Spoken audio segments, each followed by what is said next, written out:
En esa tercera exposición, que ha terminado ya de convertirse en una serie sobre topología del devenir, subjetividad, que posiblemente derive además en otras topologizaciones, es decir, en otros usos de la topología, de la perspectiva topológica para abordar problemáticas. En esta tercera exposición, entonces, vamos a intentar dar una exposición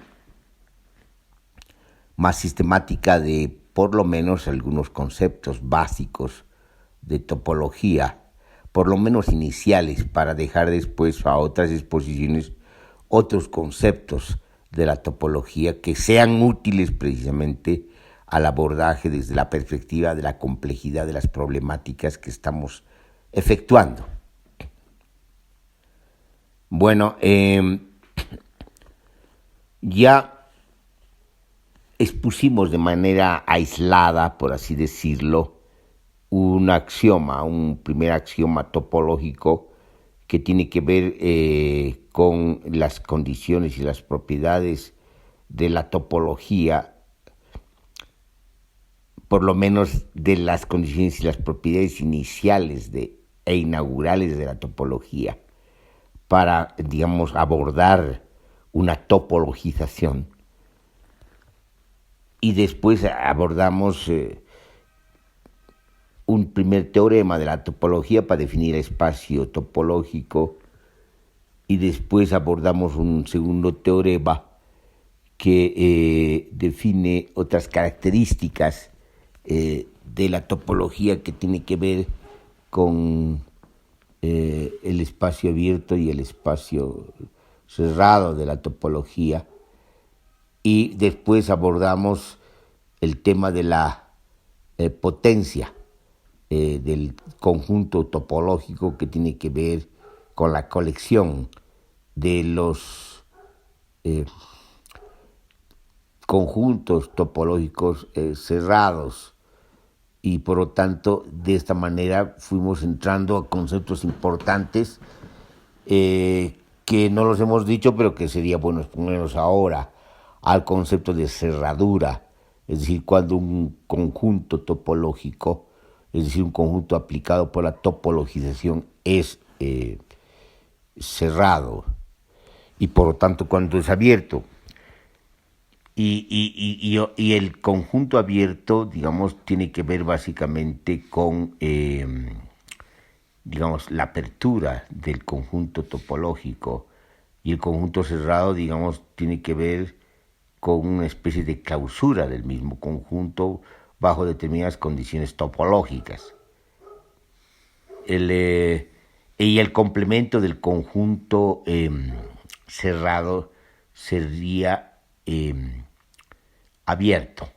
Ahora, lo interesante de todo esto es de que estamos hablando de conjuntos, es decir, de conjuntos de la vecindad.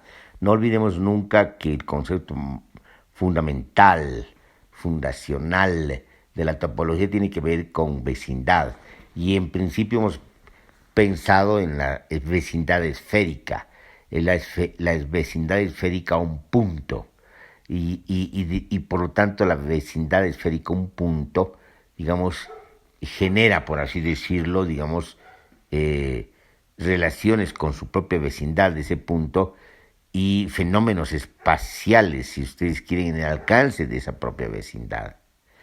Y eso implica precisamente tratar de entender todos los fenómenos que se dan, digamos, en ese avecindamiento, es decir, todos los fenómenos que se dan, digamos, en la topología de la vecindad, y por lo tanto cómo se construye el espacio a partir del concepto de vecindad.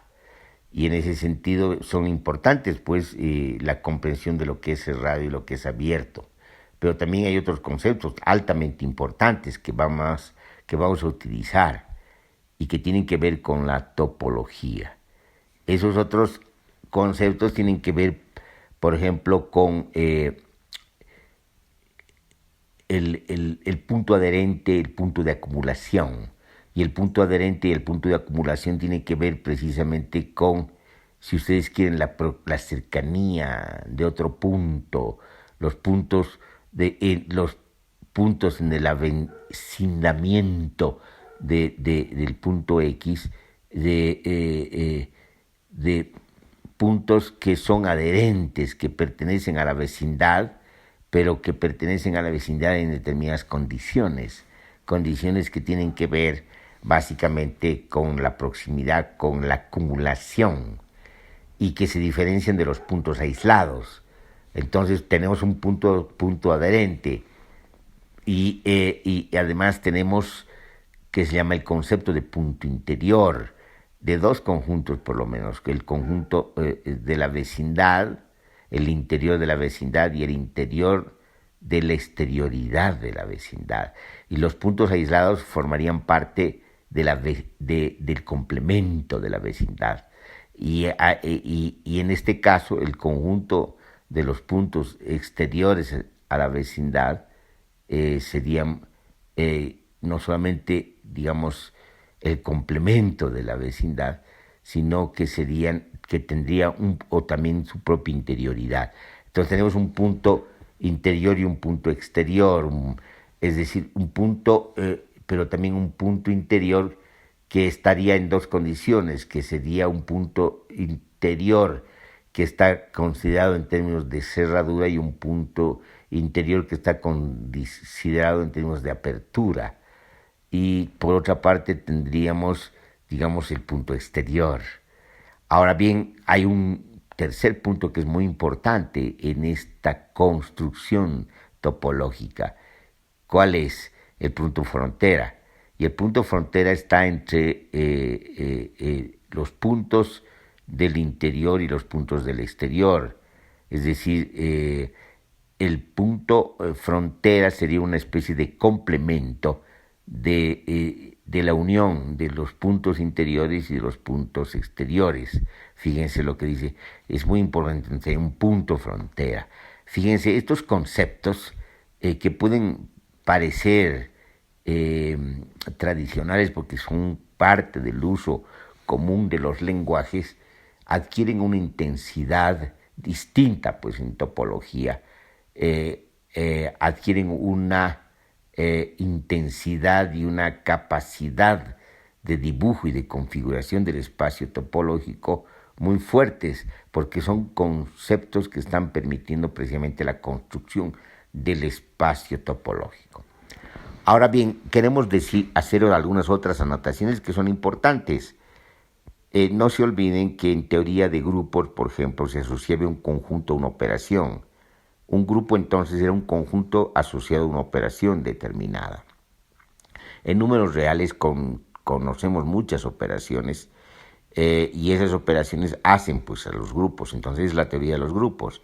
En topología, cuando se asocia una relación topológica, una topología a un conjunto, se genera el espacio topológico. Entonces se topologiza. Es decir, entonces la topología lo que hace es espaciar, es producir un espaciamiento. Es decir, y si ustedes quieren, es producir, digamos, distintas configuraciones y composiciones del espacio. Ahora, vamos a hacer una sugerencia para, digamos, ilustrar en un contexto lo que estamos diciendo. Y lo que de alguna manera lo hemos dicho en un ensayo escrito que hemos citado, que es más acá y más allá de la mirada humana, y que tiene que ver precisamente con las consecuencias de asumir el tejido del espacio-tiempo, tal como la asume la física relativista y la física cuántica, ¿no? Y sobre todo la física cuántica en su hipótesis o interpretación matemática que concibe 11 dimensiones, de las que ya hemos hablado en otras exposiciones. ¿Qué pasa? La pregunta es si establecemos una relación que ya no solamente sea de topología, de espaciamiento, sino una relación de espacio-tiempo. Entonces, en este caso, el conjunto estaría asociado a una relación de espacio-tiempo.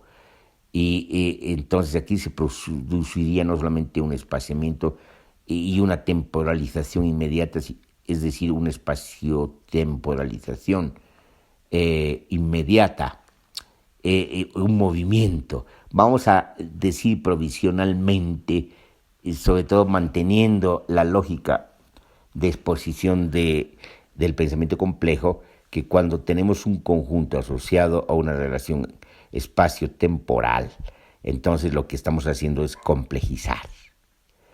Digamos, esa es una primera exposición rápida, provisional, de algunos conceptos básicos, iniciales, que estamos usando de la topología para abordar las problemáticas que abordamos desde la perspectiva de la complejidad. Antes de acabar, alguna otra anotación importante que puede aclarar una interpretación que puede derivar en ser errónea. Cuando la topología parte del concepto de distancia a partir de un punto y después generaliza este concepto de distancia al concepto de vecindad, puede parecer que se construye el concepto de vecindad topológico a partir de un centro, el punto.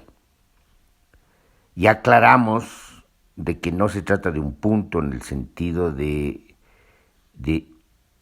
último punto o de lo que era antes átomo, porque no hay punto final, ni partícula final, ni átomo, que quiere decir eso, ¿no? Indivisible, sino que son completamente divisibles, son a su vez asociaciones, o de puntos o de partículas.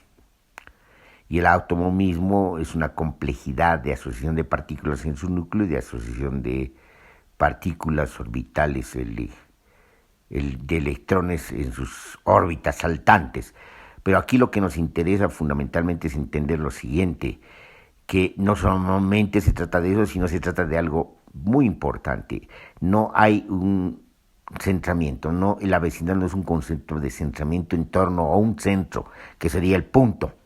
No, es un descentramiento, porque aquí no interesa el punto de centramiento, sino los demás puntos que están en la vecindad y que están fuera de la vecindad, que están en el interior de la vecindad y que están en el exterior de la vecindad y que están en la frontera. Lo que interesa aquí, lo que ocurre cuando se tiene la comprensión de lo que es la cerradura y lo que es la apertura, es decir, estamos ante precisamente estas intensidades implícitas en el ejercicio o en la aplicación de la relación topológica, es decir, en la construcción del espacio. Y no es, la construcción del espacio no es un dibujo de un espacio plano o de 3 dimensiones u otras dimensiones, no es un dibujo abstracto en el sentido, digamos, tradicional del término. Lo que aquí el espacio tiene una complejidad y una intensidad muy grandes, es decir, el espacio mismo contiene dinámicas importantes de cerradura, de apertura, y después podemos hablar desde la física de porosidades, es decir, estamos hablando precisamente de dinámicas topológicas. Entonces, en ese sentido, no hay pues centramiento, hay descentramiento. No, la topología no es una matemática que se basa en la centralidad de un punto, sino en un constante descentramiento que implicaría un constante espaciamiento en distintas configuraciones. Esta anotación queríamos hacer porque obviamente puede haber una interpretación errónea, como si se estuviera estableciendo una teoría matemática a partir de una centralidad o una perspectiva centrista. Nada que ver. Digamos, es una matemática de constantes descentramientos. Es decir, es una matemática, si ustedes quieren, de la pluralidad, para decirlo filosóficamente, lo que no descarta de ninguna manera las concentraciones y las homogeneizaciones, y también las unidades, sino que se dan todos estos fenómenos de manera dinámica. Aquí terminaríamos esta exposición.